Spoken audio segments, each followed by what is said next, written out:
This episode of Bright Hearth is brought to you by Backwards Planning Financial, Squirrelly Joe's Coffee, Rooted Pines Homestead, Indigo Sundry Soap Company, Live Oak Integrative Health, the Kings Ridge Elderberries, Grey Toad Tallow, Reformation Heritage Books, and by our supporters at patreon.com. Behold my servant, whom I uphold, my chosen, in whom my soul delights. I've put my spirit upon him. He will bring forth justice to the nations. He will not cry aloud or lift up his voice or make it heard in the street. A bruised reed he will not break, and a faintly burning wick he will not quench. He will faithfully bring forth justice. He will not grow faint or be discouraged till he has established justice in the earth, and the coastlands wait for his law. Isaiah 42, 1-4. He has told you, a man, what is good. And what does the Lord require of you, but to do justice, and to love kindness, and to walk humbly with your God? Micah 6:8.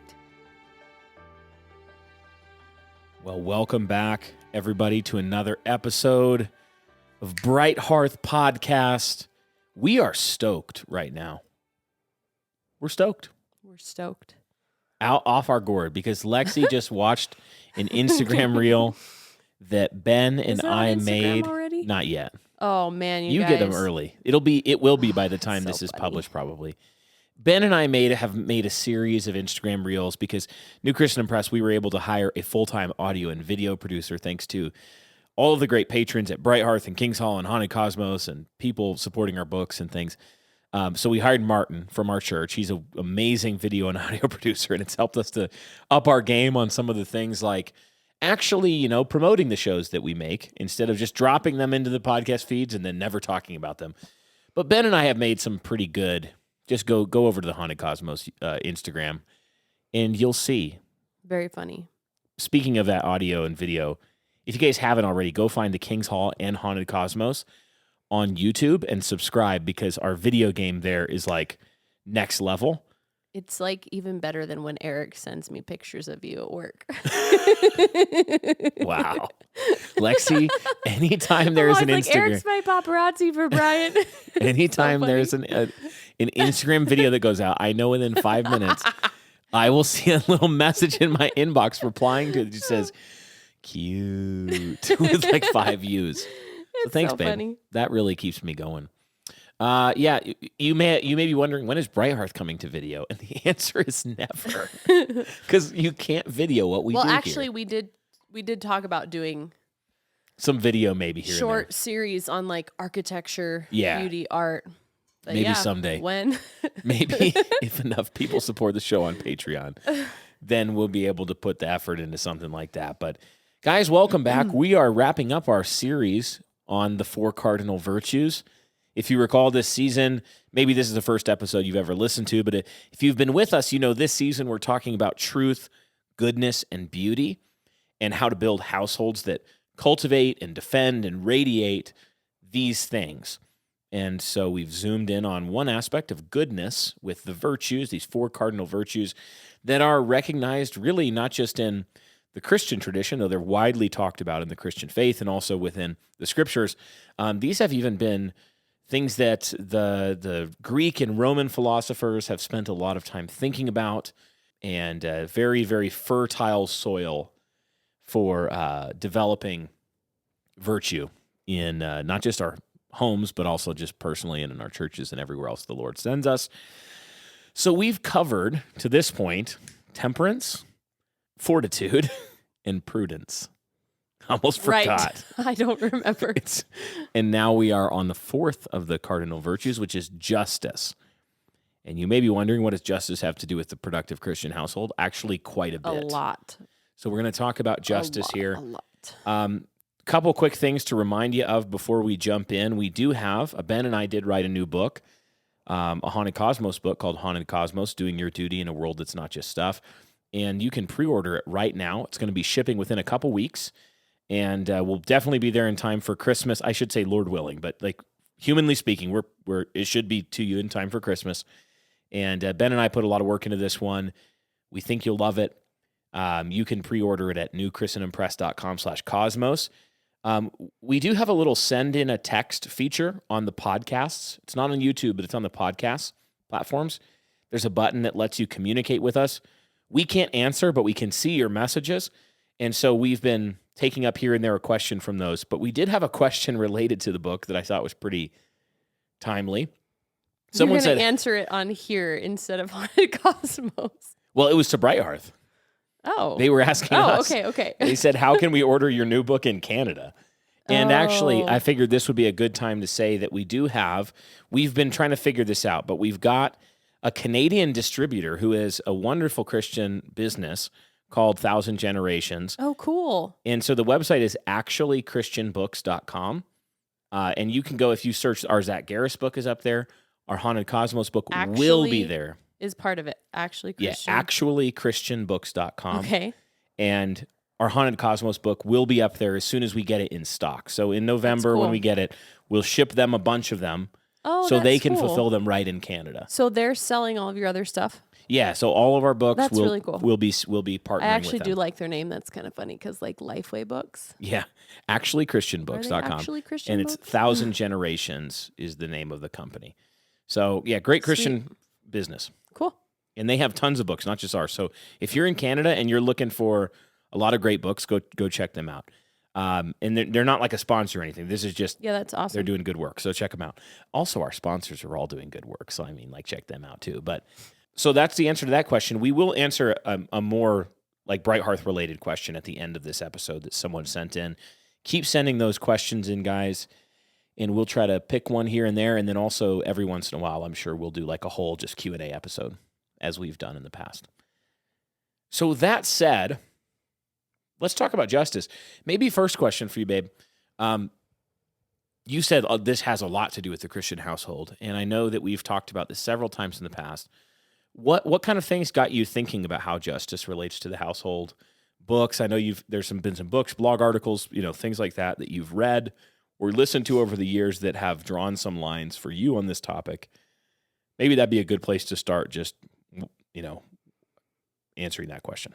I think the more I've looked at social commentary over the last couple of years, the more I've realized the main victims in everything is almost always the children. And so I was kind of observing that on my own as I was watching things and making different connections. But then it was an article by Layla that really... I think it's actually Lila. It's Lila. Yeah, that's Lila how Lawler. she pronounces it. That really was like put words to what I had been feeling for a long time, but didn't understand how to say. And that was just that like the home and the family is the place where children receive justice when done correctly. Yeah. And that was like, bingo. This is what everything has been either pointing to or away from, culturally speaking, as we make movements towards true progress, towards true Christian progress. The home gets put more and more in its proper place, but if we move away, it gets more and more displaced.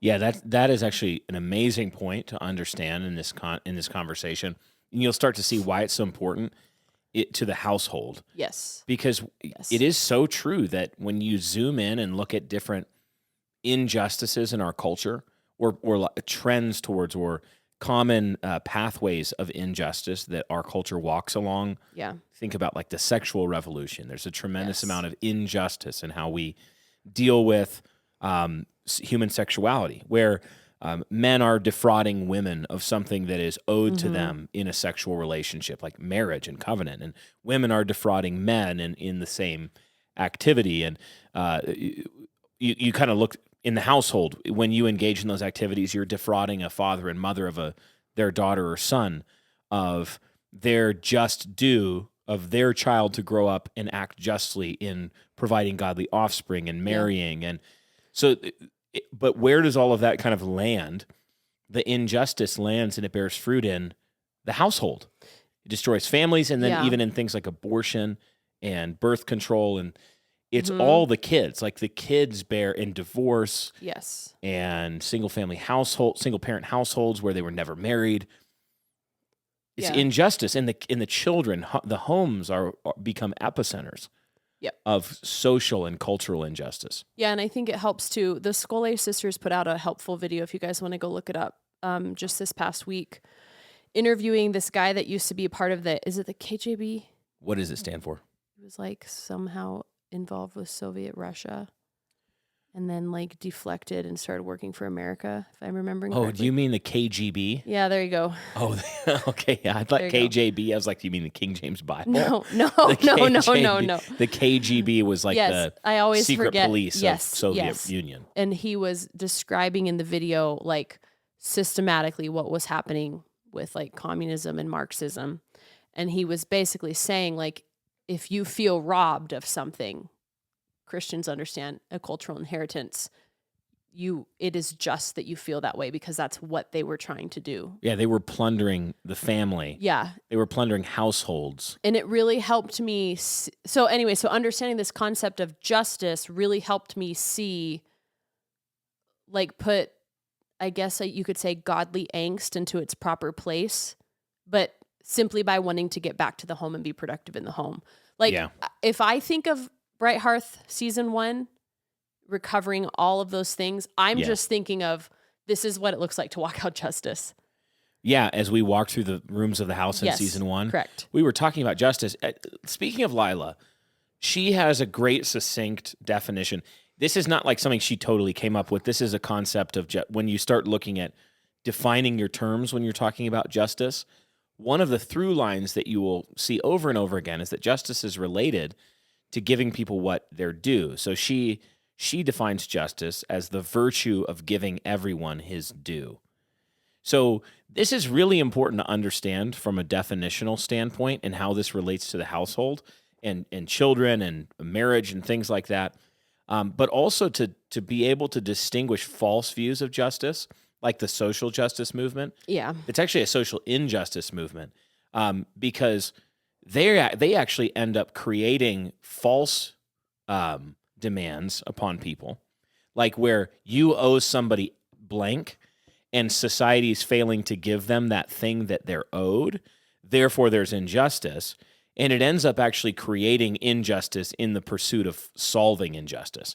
So, for example, when you say that, like everybody has a human right to make $25 an hour at a job. The problem with that is that justice is the virtue of giving everybody what is his due. So that creates a system. If you say everybody is owed a $25 an hour job, who is the one who owes them that? Well, now you're making a demand on employers. You must hire somebody and pay them this much for this job.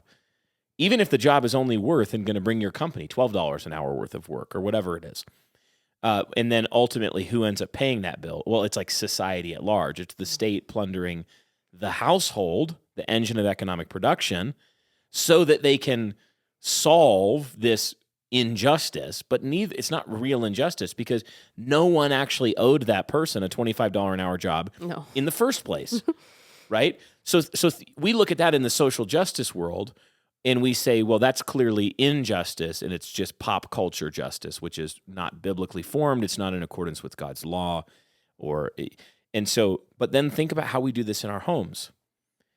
We do this in our homes when we act like our spouse owes us something that they don't, and then get mad at them as if they're being unjust to us in not giving us something that God never said that they owed to us. Yeah.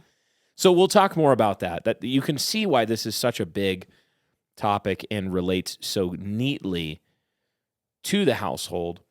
But why don't we just talk first about why justice is necessary according with that definition of justice being the virtue of giving everyone his due. Why is justice necessary for the home to operate in a state of peace or in a state of joy? Like, why do you need justice in the home for it to operate in that state? This cold and flu season, fortify your defenses naturally with the King's Ridge elderberry syrup and elderberry products. They grow the freshest elderberries on their Indiana farm, cold press them into the tastiest syrup around. Their products are packed with antioxidants and vitamins to boost your immune system. Use code BRIGHTHEARTH, all caps, Bright Hearth, for 10% off your first order at tkrfarm.com. The King's Ridge elderberry syrup. Taste the difference. Help push back the curse. That's tkrfarm.com.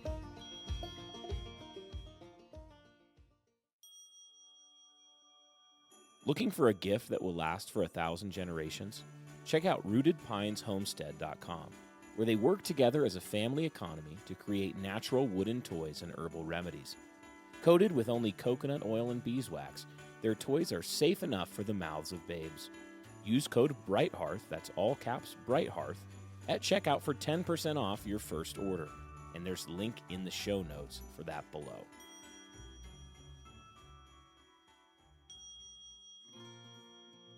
Are you a Christian struggling to find companies that align with your values and beliefs?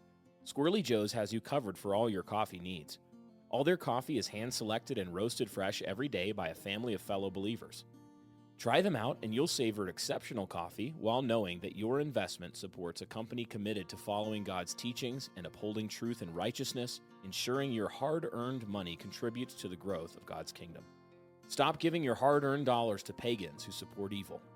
We have a fantastic offer for our listeners. Your first bag of coffee is free. All you have to do is cover the shipping. So head over to squirrellyjoes.com/bright, that link's in the description, to claim your free bag of coffee.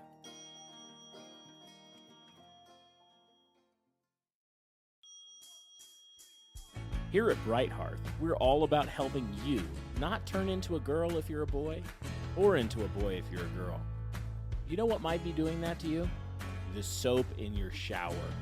So we are pleased to introduce you to IndigoSundrySoap.com, link in the description, of course, who can provide you with soaps and more without any of the nasty stuff. And because they love you, they're giving you a discount code, guys. So use code, all caps, Bright Hearth, for 10% off your whole order. Support this great Christian company and support Bright Hearth Podcast at the same time. Check them out at IndigoSundrySoap.com. And of course, that link is in the description. Well, I think it's just because it works in conjunction, like walking out, living out justice in the home is living in conjunction with the way God created reality. And I don't like to use the term efficient, but it really is the most efficient way for everybody to thrive. Yeah.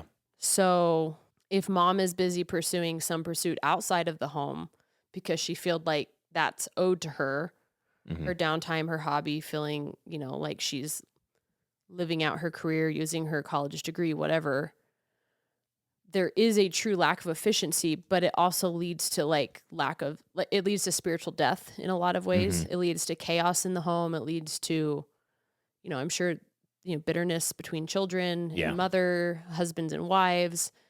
It's not living in line with reality. And so there's going to be a discord there.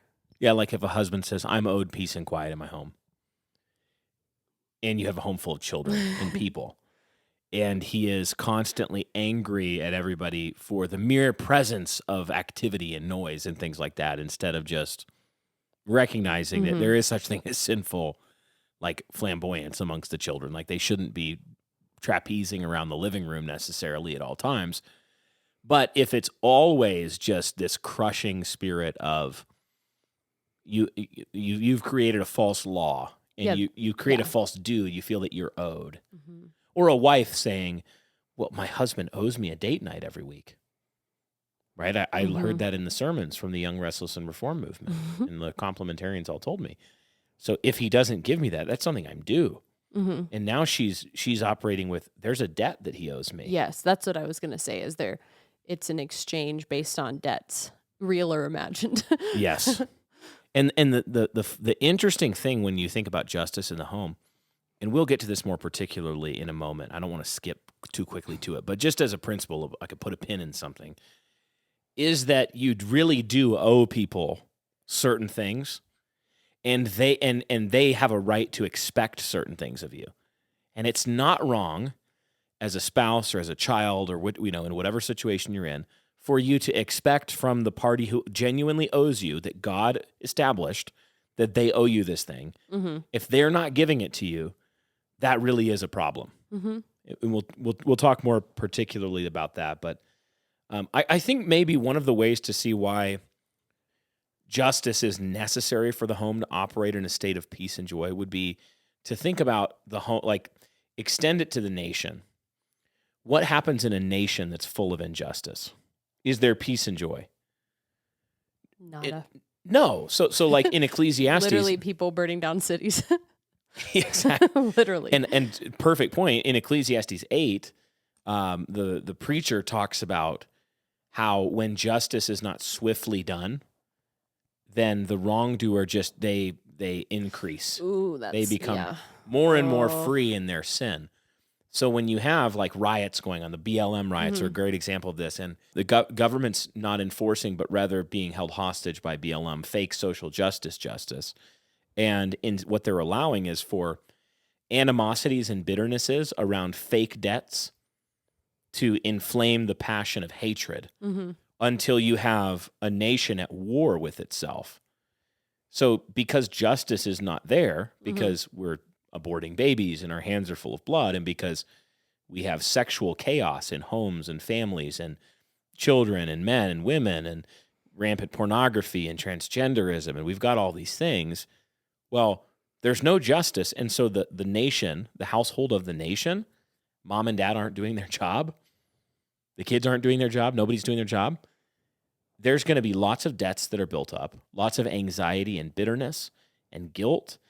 There are going to be all sorts of bad actors who are farming and trying to monetize that guilt and gain power through that guilt. But the one thing you will not have is peace. The one thing you will not have is joy when there's no justice in the nation. So if the nation is kind of like an extension of the family and a tribe, which it is, this tells you that there's a principle at work here that's true of the household as well. When you have no discipline happening among the children, and husbands not giving to wives what they're due, and wives not giving to their husband what is their due, and you have all these things going on that are unjust, that house is going to be a house of chaos. So Christian houses, if they want to have joy and peace, we have to be really good at understanding the principles of justice and relentlessly applying them in our households and marriages and parenting and friendships and churches and all these sorts of things. I was thinking about how in the family setting with children and discipline, sometimes there are problem children who rise to the top. And either like mom and dad genuinely just feel uncertain of what to do, or they're sinning and they're distracted, or just being lazy. It really isn't a form of injustice to the other children, to have to put up with such an unruly person. Yeah. So even just remembering, like, discipline isn't just for the child or for the peace of the mother and the father. It's also for the other people. Like it really is a small society. So true. You have to think about that with your family. What do you want the society out there outside of your home to look like, and how are you mimicking that in your home? Yeah, like how many families and even Christian parents aren't thinking, my failure to discipline this thing in this child, because it keeps happening over and over, and it's really inconvenient and it's difficult. And like legitimately, we have six kids, 7 on the way. Not 7 more, but number 7 on the way, to be clear. We're not like about to make a TLC show. So we genuinely know what it's like to have seasons with a kid or with 1 or 2 kids at a time where it's like, there's a really big problem with this one. Yeah. And what do we do? Like, we've been doing our normal discipline, but we need to strategize and figure it out. When those things come, sometimes it's easiest just to do nothing and get overwhelmed and back up. But how many Christian families and parents are failing in that line of thought to say, but what about society? Yeah. What about the society of my household? Yeah. But also, what about my neighbor? When I send this child out with this vice, whatever sin it is that they're dealing with, baked into their character now because I didn't correct it, what are they going to inflict upon the world? Right? Like, think about, we've all experienced this. Most families have, some form of this. Hopefully it's not you, but where there's an older person in the family and nobody for their whole life has corrected them on some serious type of vice. Maybe it's a grandfather that is just grumpy all the time. he's super acerbic, he's rude to everybody, he's just biting, or a grandmother that's like a drama queen, and just everything's drama, and there's divisions amongst all the kids and grandkids, and like think back to that person as a child, Yeah. and then as a It teenager, literally and then started somewhere. there was injustice that wasn't dealt with. There was discipline that was failed. And so when we're thinking about enforcing justice in our households and in our parenting and amongst the spousal relationship and on every level, we're talking about something that's not just a private issue. Yeah. It's Yep. public. Yep. It is public. Yeah, and I think it's okay at times to have a reality call with a child like, you're acting antisocial right now. Yeah. And it will be just for people to put you outside of the ring of society if this continues on into adulthood. That's right. Yeah. And just like help them see, not because you're trying to condemn them in the moment, but help them see like this really will not be put up with, and there will be natural consequences. Yeah.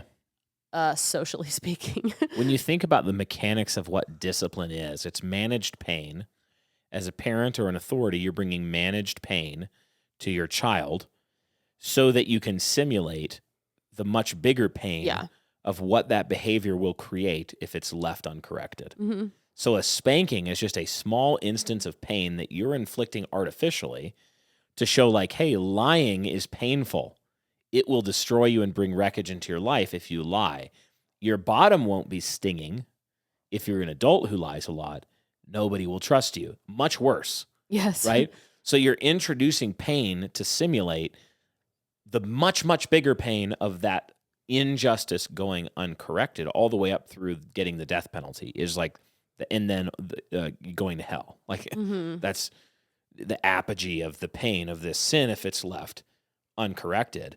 The home is like a schoolroom of justice in this way, where you're always teaching, and it should be taught and caught. It should be by example and also Mhm. by instruction, where they're seeing justice modeled from mom and dad, but then they're also being disciplined into justice by mom and dad when they fail in it. So I think it'd be helpful here to just talk about some principles of justice, like how to get to, because when we say that it's giving everyone his due, that means that we have to have some standard that teaches us what we owe people, Mm-hmm. which is what? God's word. It's God's word. It's the scriptures. God tells us what we owe to various parties in our Mhm. life. So the both God's law expressed in nature and in scripture teaches us what we owe to various Mm-hmm. people. Like, so scripture might establish a principle where we owe to governors, civil magistrates. Like in 1 Peter, he talks about honoring the emperor because there's an emperor in Rome. But that principle would apply to all sorts of civil magistrates. You have a dog catcher or you have a city councilor, just because it's not in the Bible, natural law would teach us this principle extends to that person too. So that's what I mean by nature and scripture. A baseline principle would be that we need to not attempt justice where we are just willy-nilly inventing our own principles of what people owe me and what I owe them, basically according to my feelings. Which is what has happened in culture. Yes. Yes. Yeah. Can you think of any examples of how that might go wrong? Like where you establish this principle wrong, you're just governing according to your feelings in the home. In the home specifically? Yeah, sure. Like in a day of mothering, like Oh, okay. what are some, or being a wife, or where could you see people in saying, well, I feel like this is owed. Okay, so it could be like, I did not sleep well last night, so justice demands I have a quiet, low-key day with no extra mud to deal with. Therefore, if I have extra mud to deal with, I am also owed a hissy fit. I am owed being a drama queen. Yes. Because I didn't sleep well. Yeah. And I'm pregnant. I was nauseous. Well, it's funny, but we do this. Like, we need to think about the mechanics of what it means if something is due to us. That creates an obligation. Like someone Yeah. else is obliged to give it to me now. Which is why when you don't get, like, clearly, if the toddler owes you a clean house, you are justly acting in accordance with justice to freak out when you don't get that then. Yeah. Yep. Wrong. Because scripture does not promise us clean homes. As a matter of fact, it says quite the opposite. Yes, that is so true. So the first principle of justice is going to be you need a standard to determine who is owed what. And that standard is going to be God's law expressed in Scripture and in nature. So what are some other principles of justice? Well, once we have a standard, we need to know how to figure out whether or not somebody has violated that standard. So this is where we get into due process, right? Due process of law, whole jurisprudential subject that you could go into here in regards to political law of like, in America do we have trial by jury? Why does people have the right to face their accuser? There's a lot that goes into this on a juridical level, like where you can't just anonymously send in an email that says, I think this person committed this crime, go prosecute them. People have a right to face their accuser. They have a right to, essentially be tried in accordance with the law by the jury of their peers, lots of rights. But for our purposes, we actually want to think about what does due process look like in the home?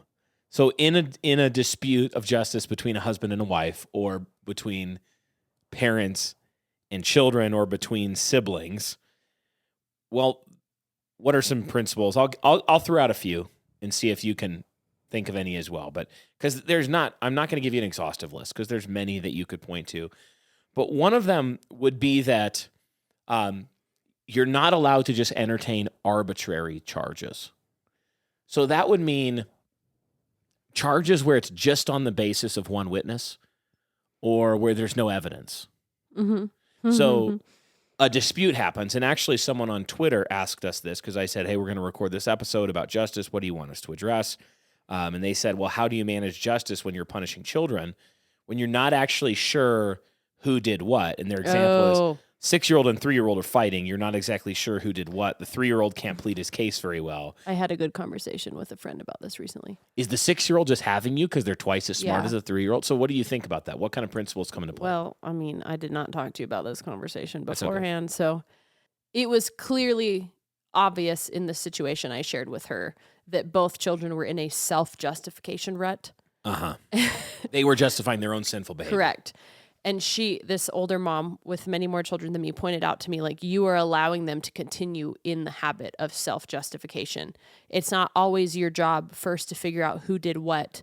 That isn't necessarily owed to them. What you owe them is pointing to their specific sin. Yeah. It's obvious that they were both at fault.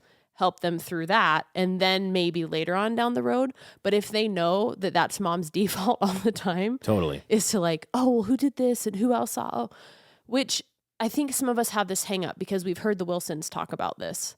Don't parent unjustly. Yeah. Which it's true. Like you should not be arbitrarily spanking people like you're saying.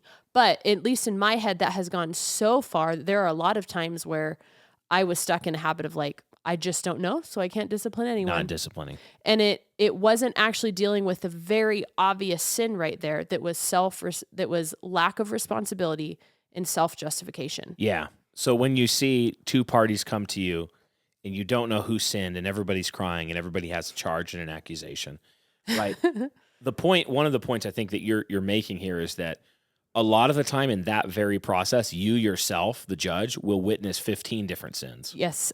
Where one of them is sinfully angry and the other one is like absolutely being emotionally unself-controlled.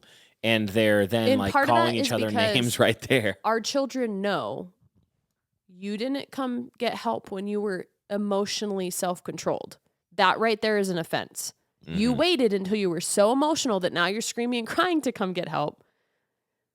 So we've set that standard too. Does that make sense? Yeah, we're like, sins are inbound in the jurisdiction of being corrected, even if they're not sins related to the initial dispute, but they're sins that we see along the way. Yes. It is true. So a principle of justice, Proverbs 18 establishes this, is that you need to hear both sides. So you really do need to do your due diligence insofar as it's possible to say, okay, one kid comes running up and says, the 3-year-old comes running up and says, she hit me.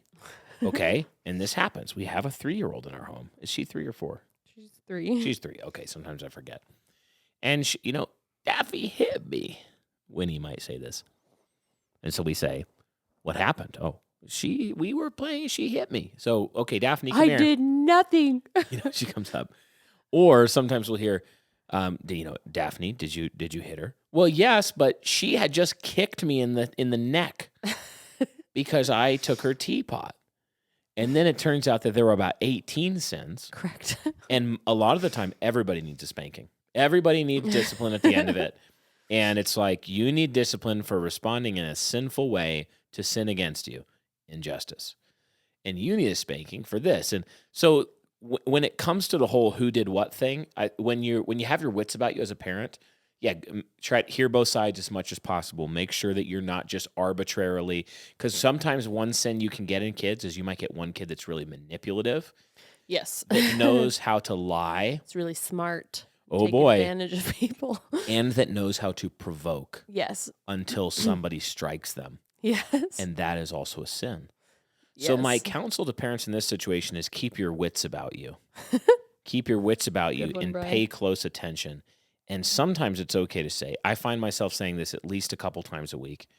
Okay, you 2 or you 6. I don't know what happened, but here's what I will say.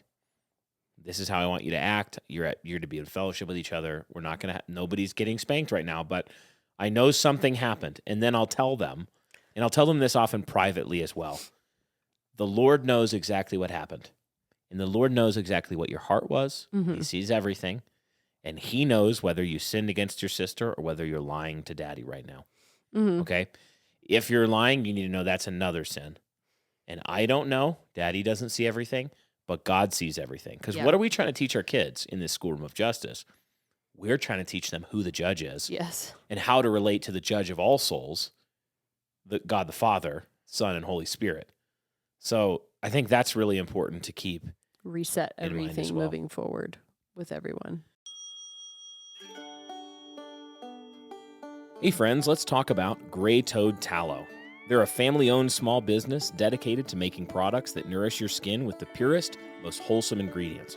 For centuries, people have experienced the moisturizing and healing properties of tallow, and Gray Toad Tallow is committed to sharing these benefits their family has experienced with you. Besides their commitment to offering you a healthy skincare option for your family, Gray Toad Tallow's desire is to remain affordable and accessible to be a blessing to others.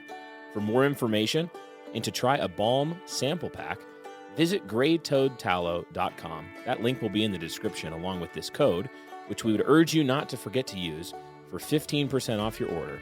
That code is all caps, BRIGHT15, BRIGHT15 for 15% off your order, and we truly appreciate your business.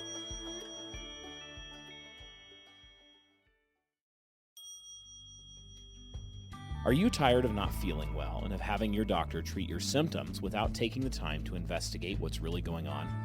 Rebecca Belch owns Live Oak Integrative Health and is passionate about helping women and families achieve the health that God designed our bodies to have. She has been a critical care and labor and delivery nurse for 20 years and is a licensed practitioner of functional medicine. Her goal is to address the root causes of dysfunction in your body and to help you give your body what it needs so that you can create a legacy of health that extends to your children and grandchildren. She provides a wide range of testing options to uncover your underlying health issues, such as fatigue, weight gain, and gut problems. She then works with you to develop a plan that focuses on nutrition, hormone balance, and long-term habits to promote enduring health. She also specializes in health for women who will become or currently are pregnant. This time is often overlooked and is the most important window to create generational health. Contact her right now for a $50 discount on any of her service options. You can do this on her website, liveoakintegrativehealth.com, and that link will be in the description for you.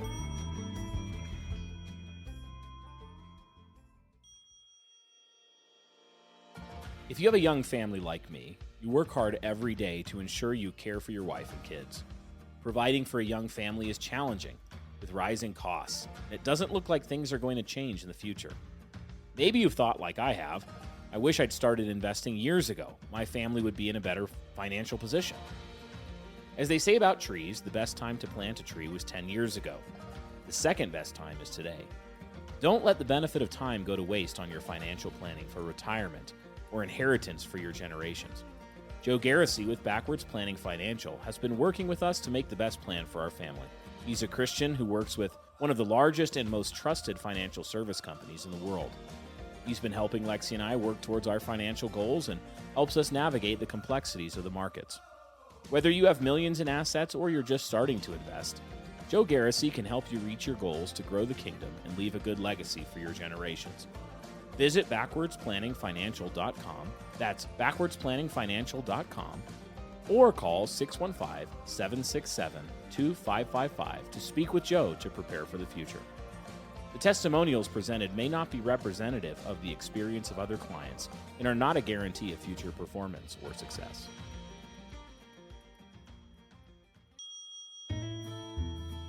Want to start reading the Puritans but don't know where to begin? Puritan Treasures for Today from Reformation Heritage Books makes the riches of these godly writers of old accessible for the modern reader.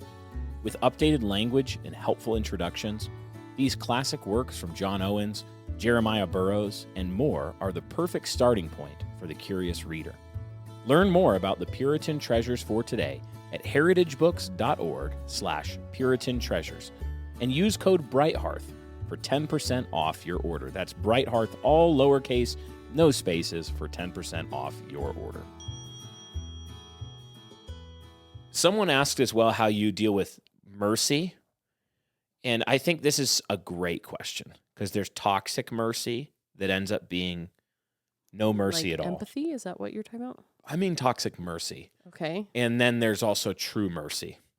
So true mercy is when a child genuinely sins and maybe they've been spanked several times or there's some sin and there's something where they know and you know and everybody knows that they deserve X. And you say, I'm not going to give you X. I'm going to give you mercy. Where you've totally should have, you easily could have lost privilege on this, or this. But Daddy is going to give you mercy because Jesus gives us mercy. And so you are not going to get that discipline or punishment that you justly deserve. God does this to us. Like, we have to remember, God does this to us. That's mercy, but I do think this can go wrong. Oh, yeah. What do you think? How toxic mercy? Oh, just like the whole give them grace movement of you have to explain the gospel every single time or you're not doing it right. There's no grace involved in just spanking them. Yeah. And that can lead to a whole word soup that a toddler doesn't understand. Where a toddler very clearly understands a swift and cheerful spank from mom who is able to set them on the right path pretty much immediately. So you have to realize too that the discipline itself is also a means of grace and mercy. Yes, it's not just getting something. It's a mercy to the child and to everybody else, to society. Yes. Yeah. When you discipline. So there is such thing as giving mercy. Some of the time, it's okay to give mercy. But if you find yourself half of the time or 3/4 of the time or 1/3 of the time, you really should be given a spank. And some of the time, let's be honest, what you're really doing is like, I'm too lazy to give a spank right now. I don't want to deal with the emotional outburst a spanking is going to do. It's really interesting right now with this Twitter fight. So you get some grace right now. You get grace. And what it really is it's laziness. You're just slapping a coat of grace over it. You will often practically do this with the Sabbath. What's that? You, Brian, practically, this looks like you often doing this on the Sabbath, where there will be a consequence. Oh, okay, yeah. But on the Sabbath, I will often give mercy and say, you can watch the show with us that we're all going to watch together, even though by rights, you should be disqualified. You had a bad attitude yesterday. And a lot of times a privilege like that is related in our house to an attitude. It's with older kids. Are you cheerful?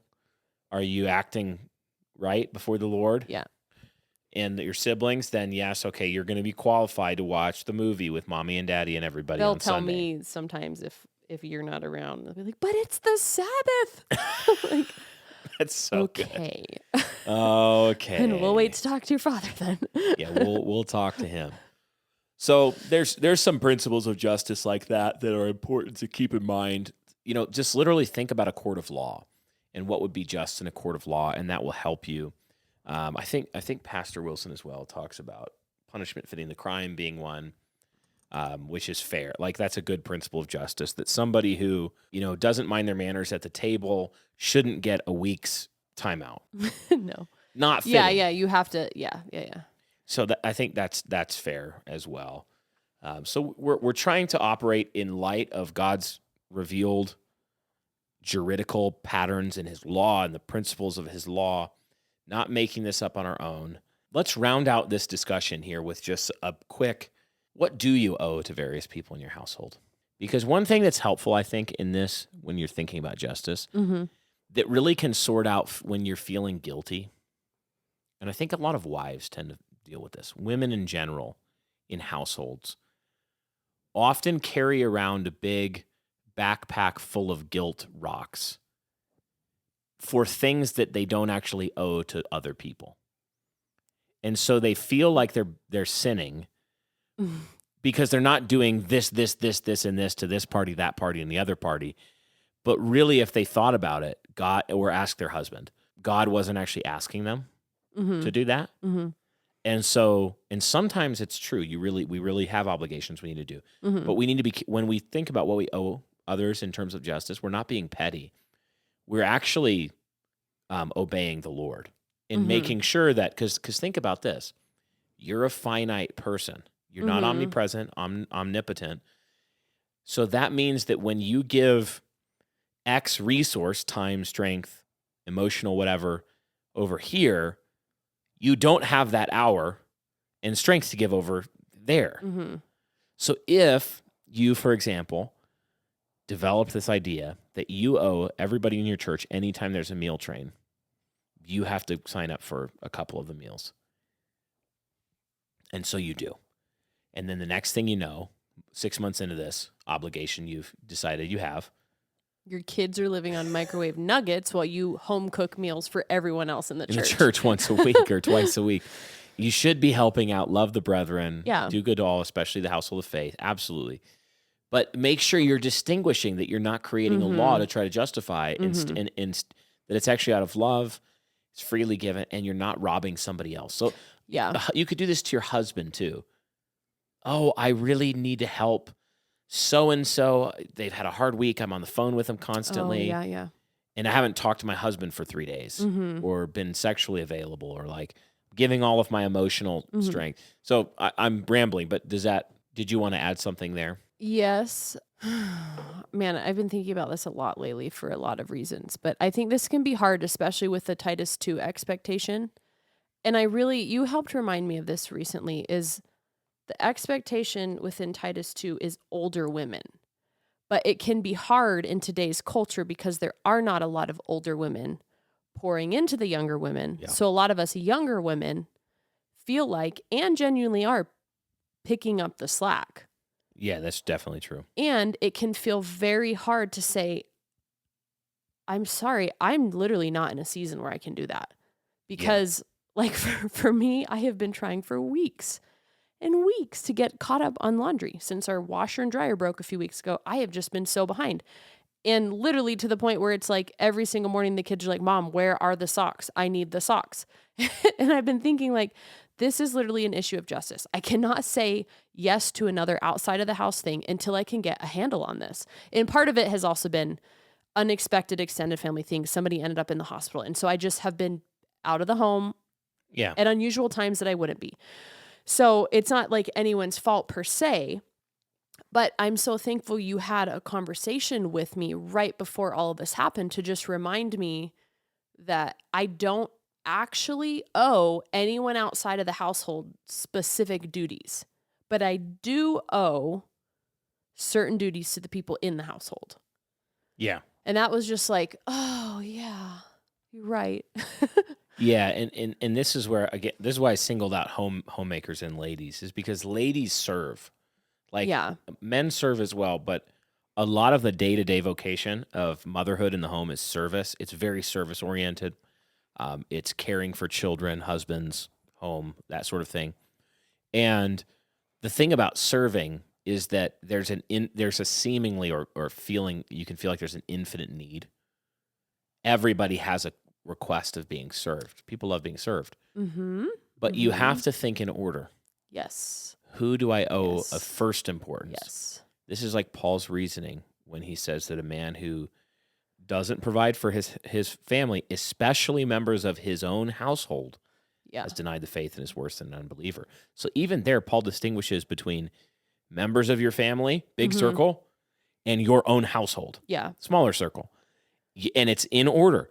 Provide first before I, as a husband, authorize the $1,000 to go help this family in need in the church.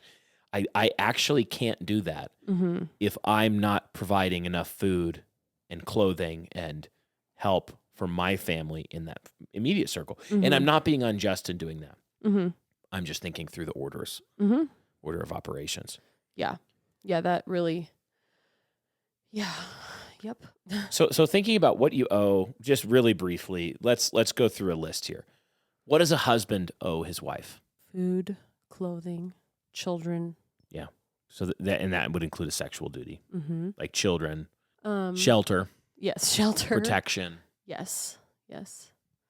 Emotional support. Yeah, he Even owes. if it means knock it off. Well, he owes her Leadership would be. Christ-like leadership. Yeah, that's a good way to put it.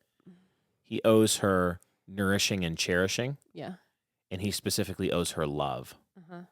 So those are all biblical. We could point to a verse on all of those. We're not going to, but we could point to a verse on all of those duties where God says, husband, you owe your wife love. Husband, see that you love your wives. Wives, see that you respect your husbands, right? He owes her love, and that love practically looks like nourishing, cherishing. Look to the law of God in the Old Testament even, and you'll see food, clothing, raiment, protection, all of those things, conjugal right, and children, if he's able, right? Children. So there's more we could do there. Okay, wife to a husband. What does a wife owe her husband? Help. Yes.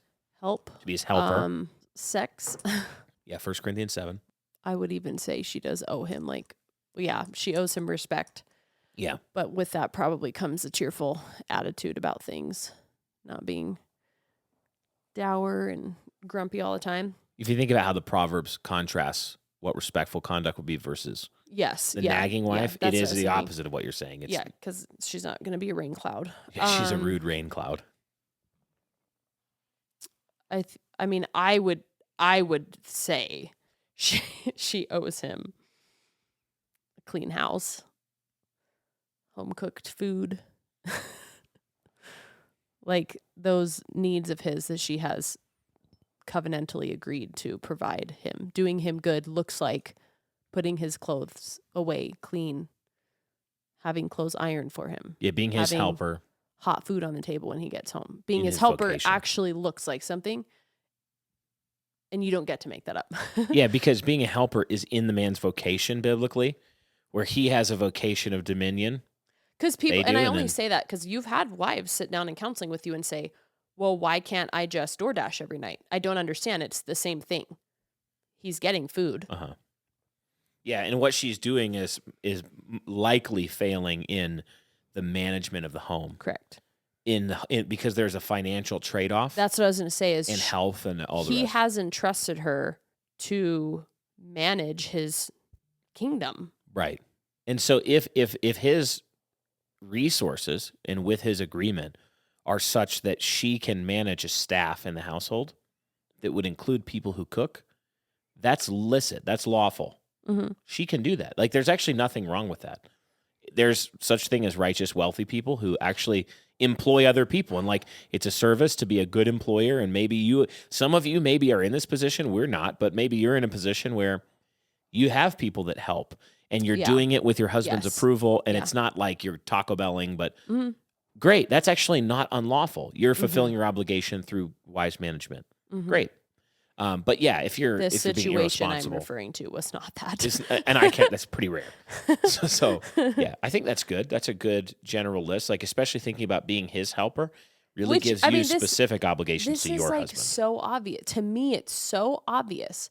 If you are working so much that you do not have time to do those things, and you instead are now expecting him to pick up your slack, there is a practical problem we have to fix. And it's not that hard. It's just that you don't want to admit what it is. Just like if he was failing to provide, as Paul demands that he does. Yep. Exactly. What do we owe our children? Oh, a lot of things. Yeah, we do. We owe them lots, and they have a right obligation to these things. Correct. Yeah. Their basic needs, same thing. Yep. Basic needs, spiritual formation. Christian education. That's just a Christian education. I think we owe them our attention and our time.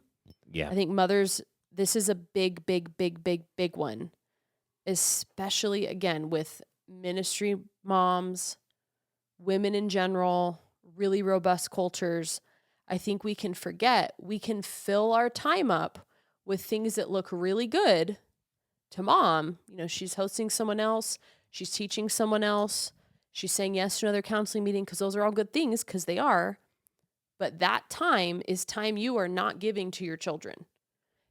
And I think this does get harder, at least in my experience, as the kids get older. There's like this weird transfer of time that happens where I used to have more time because my kids didn't have outside obligations, but now part of my duty is chauffeur. Yeah. Giving them opportunity. And that means I don't get to host as many things. Yeah, we're in a season of life where we're limited. We have in my parish, which is the member families in our church that are specifically assigned to my pastoral care, where they're in our house, invited over, things like that. We have set times like that. And outside of some of those things, we don't really have a lot of margin. Yeah. Without robbing our children. Correct. I mean, or like one another. Our boys are old enough that this summer they had jobs I was driving them to. Yeah. They have, some of our kids are very interested in music. And so that's a large chunk of our time that someone could easily look at me and be like, why aren't you counseling women more? There's a huge need in your church. And it's kind of like, well, because my first priority is setting my children up with a vocation. And if my children are exploring the different vocations, and that means I'm driving them around to figure this out, that's what I owe them before I owe women counseling. Yeah, and that's one of the reasons sense? we even do this sort of thing, is because it's a helpful way of getting practical teaching out. Yeah, that's 1 true. hour of our work can reach a lot of people. So, and I think that can be hard. I think when you're not in that season, I think it can be really hard for young moms to kind of be like, okay, well, you probably just don't have it together enough. Yeah, sure. Yes. Okay. Let's two others that we owe things to. We owe our church. What do we owe our church? Oh, sorry. I just wanted to say one though. Oh, go ahead. We owe our children like helping them find a spouse. Oh yeah. Helping them become adults. Yes. Helping them become get into the vocation of manhood and womanhood. So we owe this is actually, I do want to say something here too. I think that a helpful way to think of inheritance that I've started to think about is that there's two stages of inheritance. One of them is in the first childhood through their early adulthood, particularly as they come into their early adulthood. I want to be able to give them inheritance right then that can help establish them in marriage, starting to have children, and a career. So what is your age range that are you talking about, like 15? That's 16 to 24. Okay. It's like that 8-year period where they're starting to come into early adulthood, training for a vocation, or as a daughter, training for the vocation of homemaking and motherhood. Okay. Generally. And so I want them to get established in a home and a house. I'm going to try my best to give inheritance then, to establish them then. And I mean financially in other ways as well. Mm-hmm. And then the other stage of inheritance is to their children. And that's where I'm going to die. Yeah. And generally then the money I want to go to their children to help those children. Probably when I'm dying, it'll probably be when they're hitting the grandchildren, Lord willing, in normal lifespan. Their children would be entering adulthood at this time. So then I can reach down and bless right there. Mm-hmm. So one way this can be powerful, I'm trying to do 2 jobs in that, which is good. Like it's good for fathers to try. But imagine then if you have a Christian father over you, who when your children are hitting their adulthood, they're thinking about that children's children inheritance. Yeah. And they're actually strategically injecting. It's like a double blessing. There's a double blessing there. Mm-hmm. And maybe you're not able to do as much as you wanted to in your 40s as a man, because you're in your 40s. You're not in your 70s. You haven't had years of compound interest and all that. And, you're still not at the peak of your career quite yet, till you're probably your 50s or 60s in many cases. So I'm thinking of inheritance that way, where I don't owe them a certain amount of money, or I don't owe them, but I do owe them inheritance of faith, and I do owe them financial help if I'm possibly able in Lord's providence, which puts an obligation on me today to live within my means and Yeah. drive the 96 Ford Escort when I could drive the F-350 that I don't need.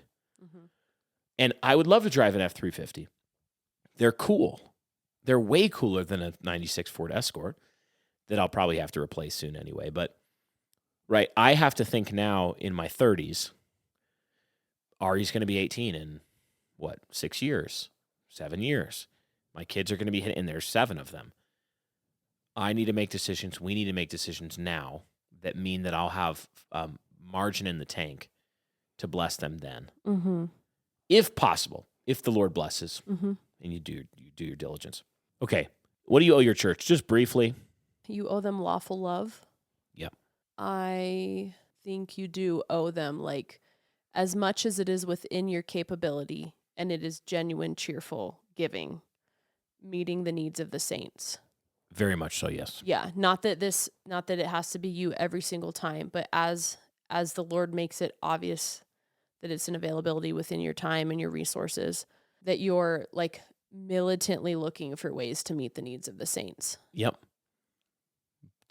Paul says to love your neighbor, especially those in the household of So faith. I think part of that does include being involved enough to know what the needs even are. Yeah.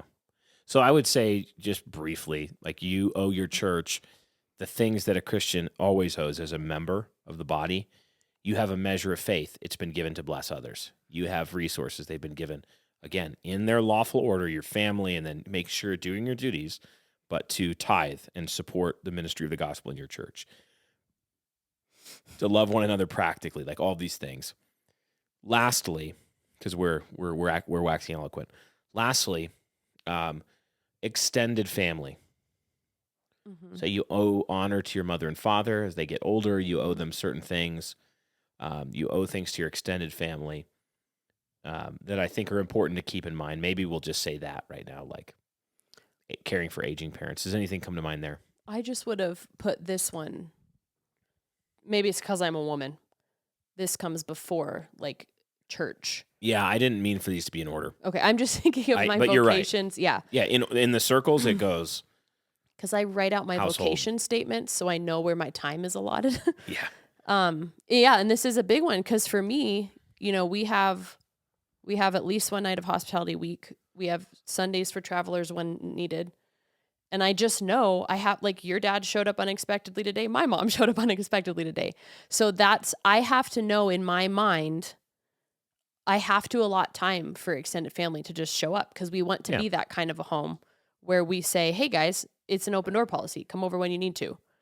Yeah, be here So whenever. that means I have to just know that in my schedule. Like, I can't be frustrated with it. I can't be overcommitted to other things so that I'm not able to walk out my vocation as a daughter and daughter-in-law or as granddaughter right now. Yeah. So yeah, there you go. Yeah, I think, and there's a lot more we could say about that. We've talked about deathbed hospitality too with older family members as well. That's ties to this in season 1. There's more we could say. Let's end with just a question that we got from that. Okay. Send us a question. I thought was a good one, and we can just give it like a 60-second answer here. But they said, how should a wife navigate public discussions with friends or family where she may have one viewpoint and her husband has a different viewpoint? How should she navigate? So you're in a group, friends or family, Thanksgiving, whatever it is. People are talking about something and they say, someone says, what do you think about immigration policy? And your husband says, I think X. And in your mind, I think Y. I actually think you're saying if the husband is present? Yeah. Okay, I'm just assuming to make it simple. Okay, I was more thinking of she is his PR. Yeah. So what should she do? Let him talk. Keep her mouth shut. Be quiet. Yeah. Yes. I think a lot of the time it's probably most helpful just to keep it to yourself. Yeah. Why would you want to publicly contradict your husband? Yeah. And maybe it's something silly, like there's silly things where it'd be totally fine. Like, do you like this movie? And he says, I love this movie. And she says, I don't really like that movie. Well, well, yeah, that's fine, Yeah. Or if you're with friends, I think certain company. Yeah, knowing which group of friends. Yeah, because there's been times too where we're with mixed group of friends where we're all thinking through something and we're all on different pages, not because we're settled in our agreement, but because we're all learning about it from different. And that's a time where we've been more willing to share. Or there was a time recently where we had a family over that, I consider her a good friend of mine. I thought it might have looked like I was contradicting you. And so I stopped the conversation and said, hey, just so everyone knows, I'm agreeing with my husband. That sounded like I was contradicting him. That was not. But that was because I felt comfortable knowing that this person knows my character. She knows I'm not trying to disrespect him. We're talking off the cuff about a topic that was pretty serious. But I probably, if it was somebody I didn't know, like a total stranger asking a question, or we're talking about a topic like that, I probably would have kept my mouth shut completely.